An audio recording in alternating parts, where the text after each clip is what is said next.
guys, this is a video on how to draw all different forms in one nice still life setup.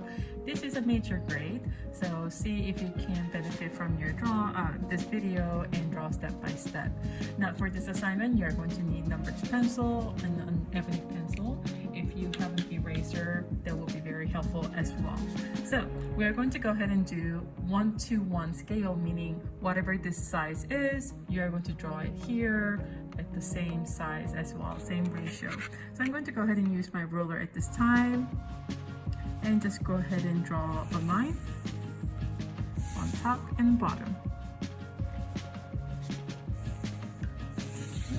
I'm going to go ahead and draw a vertical line as close as possible so that it's easier for me to transfer that image. And what I'm going to do, I'm going to measure the side here, which is about 5 inches. So I'm going to make a 5-inch line here. And I'm going to go ahead and draw the vertical line.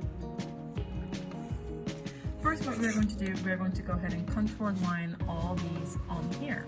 The basic things that we see that are pretty obvious is this table line. So I'm going to go ahead and draw the table line across. Okay, and I'm going to go ahead and transfer these here. How do I go about doing that? You can go about doing that by drawing an X or cross. That's going to be a pretty good reference point. I'm going to go ahead and grab different color pencils. Let's see if we can use color blue, but you're going to do this with a pencil. I'm just going to go ahead and use that table line as my reference point because it's pretty obvious one. And I'm going to go ahead and divide this into half by making 2.5 since it's 5 inches in length. Measure top and bottom so that you have a pretty decent perpendicular line to it. Okay, and I'm going to use this as my reference point. You can do more X grids and other things, but it just gets too complicated. So I just like to simplify it as much as possible with just cross point. I'm going to go ahead and do that same thing on this end as well.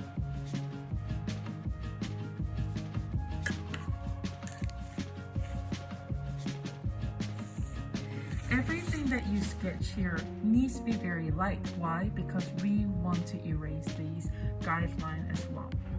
So let's go ahead and get started. First thing that I notice is this oval, actually cylinder. So I'm going to do my best to guesstimate where they are, very lightly sketch, and it's about a few inches off, actually a few centimeters off. So I'm going to go ahead and outline very lightly. Do you see how I'm drawing it very lightly? Don't overdo it. I notice that this side of the cylinder is much longer than here, so I'm keeping that in mind. Don't come to permanent lines yet. We have other things that we need to draw. I'm also looking at this cube, and the corner is slightly above and somewhere here, so it's about closer to the edge of this oval, but it's definitely inside the oval. So I'm using that as my guideline. I'm going to use my pencil to measure the angle and bring it here.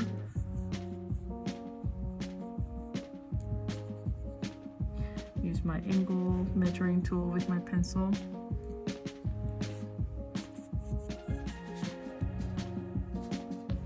And there's my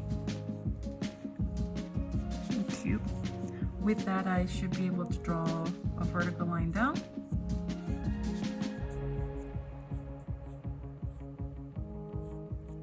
I'm looking at this is about halfway point. And if I take that halfway point, I feel like it's pretty good measurement because it has a little bit of space in between.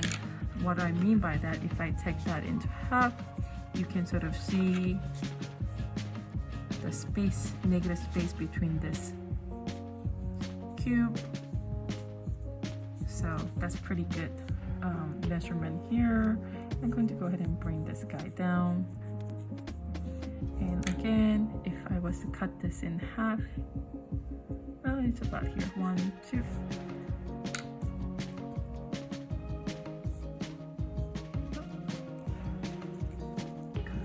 I feel like this is far too out, so I'm going to go ahead and draw that again.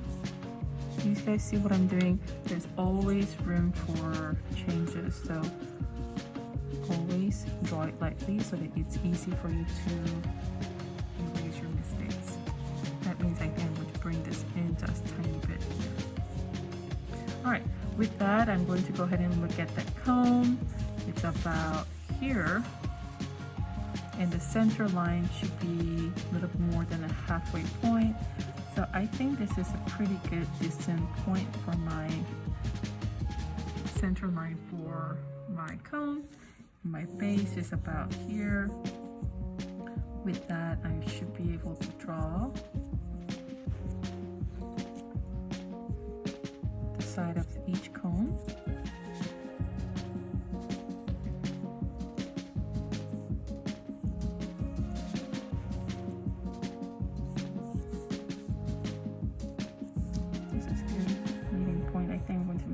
A little bit larger because it hits on the side a little bit, and it's going to come down all the way to this point.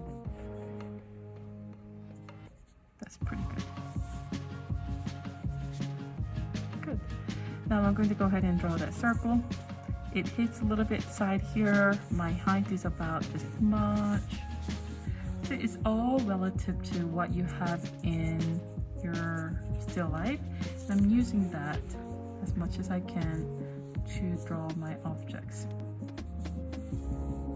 Yeah, so with that being said, I think my center for my circle is somewhere here. With that, I'm going to do my best to draw a circle. It takes a little bit of time to draw a really nice circle. Keep practicing, you'll get better.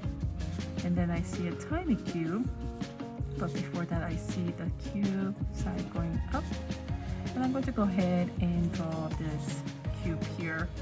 I see it pretty much aligned, but it's a little bit off, so I think I'm going to go ahead and draw the line happening here. It's about the same point as this. Measure the angle, measure this angle, and I'm going to go ahead and draw this here. It should help.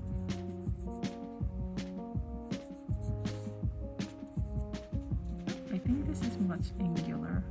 I think it's a little too high for me. Yeah, it's a little high, so let me bring that down.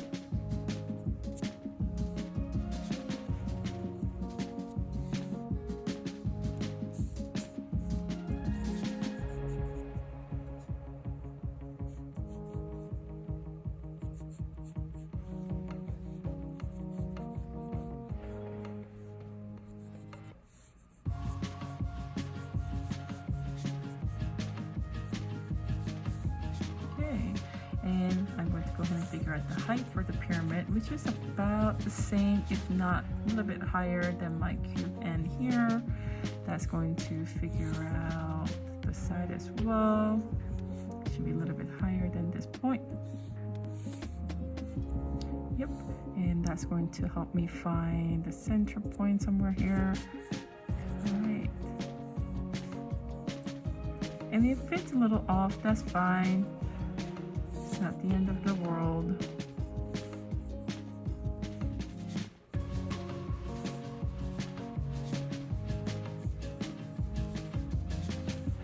A little off to the side, so I'm going to move it over and draw this in.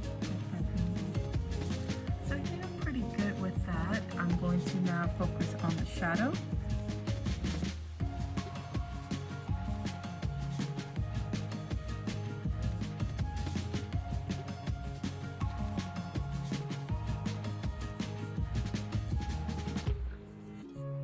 That's it. All right, go ahead and erase all the other guideline. Less guideline you have, better you're going to have for your end product.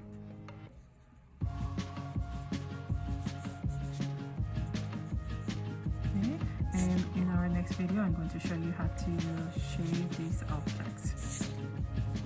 All right, so this is part one of a shading. What I like to do, I just want to get all the dark things out first so that we are sort of have a good halfway point for our drawing. So at this time, I'm going to pretty much completely shade the back and a little bit of shadow here, and that's it. So take your time, and this is what I don't want to see. I don't want you guys to really press it down and use the force to shade it. I want the layers, many different layers to shade it in.